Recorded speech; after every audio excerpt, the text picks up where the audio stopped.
अस्सलामुअलैकुम जी।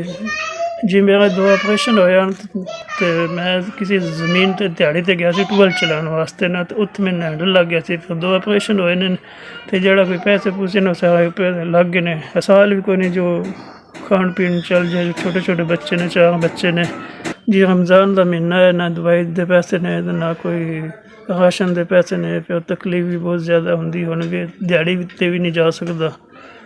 खान पीन भी इंदा डॉक्टर ने खान पीन वैसे तो मना ही किया, हल्की फुल्की गज़ा ही खाना जी।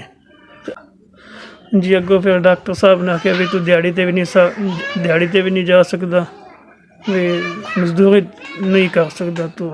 अगर तू मजदूरी की तो जेह्ड़े जख्म तेरे कच्चे ने टांके खोल जाएंगे, फिर मुश्किल बन जाएगी। फिर दूजा ऑपरेशन 2 3 4 5 भाई ये पैसे थोड़े मिल गए ने। बड़ी बड़ी सारे भाइयों की बड़ी बड़ी मेहरबानी जी, बड़ा शुक्रिया जी। हालात कोई ठीक कोई नहीं से। अगों डॉक्टर ने मना किया है काम काज का, तो काम काज नहीं हो सकता मजीद।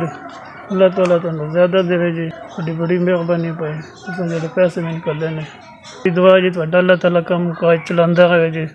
सब भाइयों अल्लाह तुहानू ज़्यादा देवे जी। रमज़ान का महीना भी है तो मैं कोई काम काज ते नहीं जा सकता।